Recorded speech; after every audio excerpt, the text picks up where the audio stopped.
create a WBS. So we're going to create our work breakdown structure.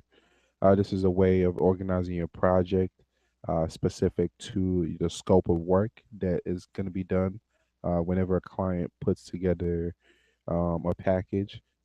This can be either in a bids or proposal or the actual scope of work going forward. So you're going to organize your projects according to that. And underneath each scope, you're going to actually now start creating activities and spreading out how the project should entail. As you see here in the background, it's a review of the scope, identifies three deliverables: your technical specification, your delivery plan, and a bid document. With your Osbio project open, we're going to click on the WBS button to open up the WBS window. Now here's your WBS button. So we're going to go ahead and click on that. And here's your WBS window. As you can see, the option is up here. So we have our projects window open, activities, as well as our WBS. You're going to click in the WBS field header until the sort indicator is displayed as a three horizontal bar as displayed in the picture below. The WBS will now be displayed in a hierarchy order. So you always want to make sure that these three horizontal bars shows. If I click, you can see it's pointing down, and we'll take a look at that as soon as we create our WBS. So you want to make sure that it's always three. Now you're going to select the project WBS node and press the insert key or right click and select add to add the WBS node. Then you want to continue to add three WBS nodes for the three phases. So you can also use the add icon. You can right click, select add, or you can use your insert key pad on your on your on your keyboard to actually add it.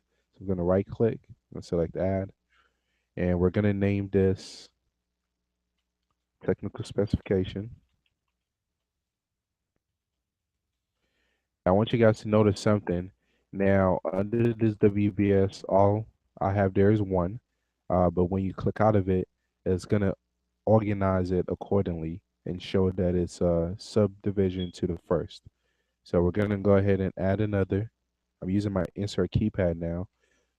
Now you see whenever I selected insert, I had this one highlighted, so it put it directly underneath the technical specification.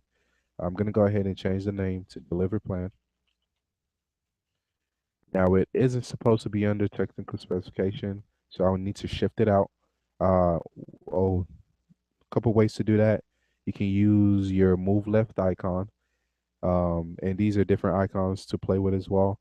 Or you can use control and the left keypad on your keyboard to move it out, and it will automatically organize the structure again.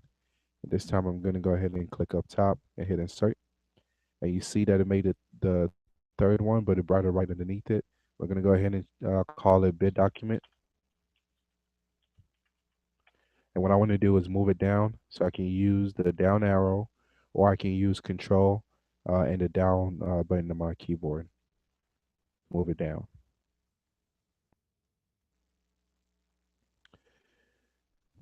Now, like I said, if the WBS nodes are not indented, click the WBS code headed as described in paragraph 2 until they're indented.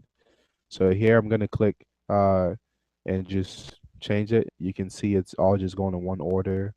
When I click the other way, it arranges it the other way around. And when we bring it back, it actually organizes it as it should. Now you're going to move to the activities window by clicking on the activities icon. I'm going to go ahead and click in that. Uh, your screen should look just as it is in the book right there.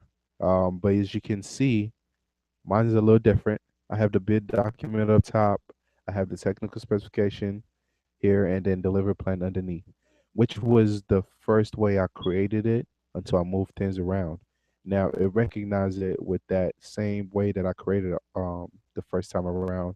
So what you're gonna have to do now is press your F5 key to refresh the data. Now, this is one important key for you whenever you update your schedules, whenever you update your projects, especially if you're sharing in a shared network with other schedulers, other planners, or the managers. You always want to use your F5 keypad if anyone has access to your project. So whatever changes they make, you can actually recognize it immediately. So we're going to press F5, and it's going to rearrange it as it should.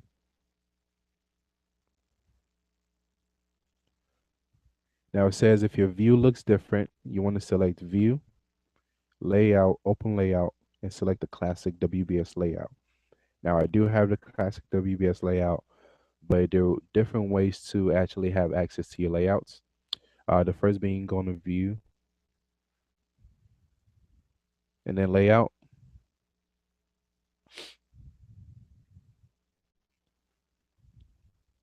and then you can open your layout. You always want to select No.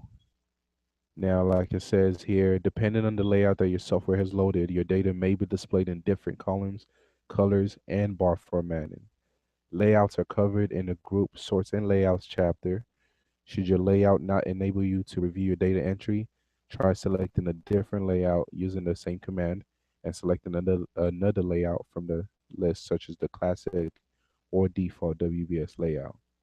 So we're going to go ahead and select No.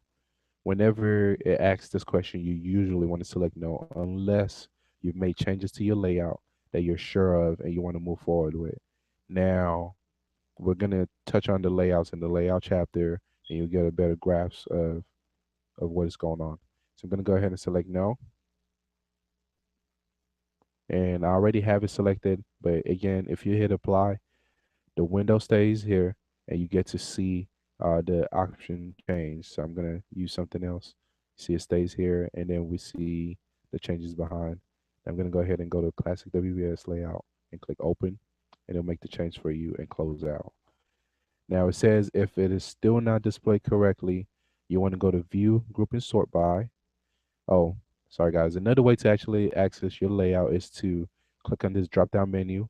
Whenever you see this arrow, there's a drop-down menu there. So you click on it, and you can see layout and other options to use as well.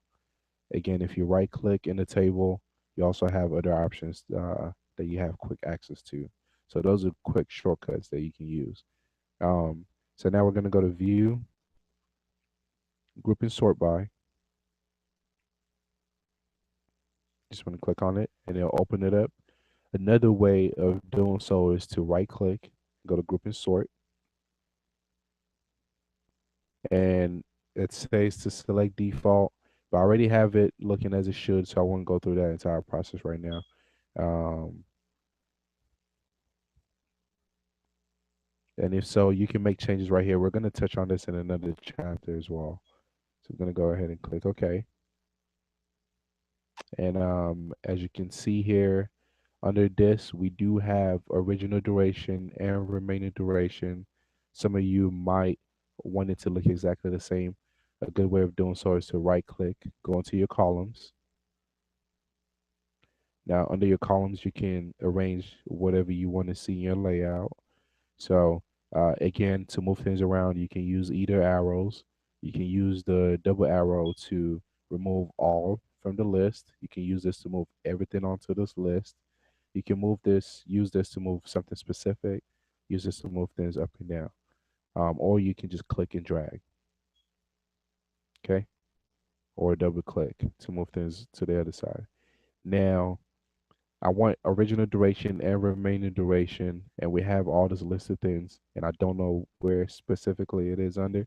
So again, there's this drop-down menu. I'm going to click here, go to Group and Sort By, select List, and it will just list everything out for you. Now I'm going to go ahead and find original duration and double click on it. And I'm going to look for remaining. I'm just going to drag it over here. And again, you can drag things up and down, move them specifically as you want them to look like. And we're going to hit apply. And there it is. Click OK. And that should cover up the chapter in creating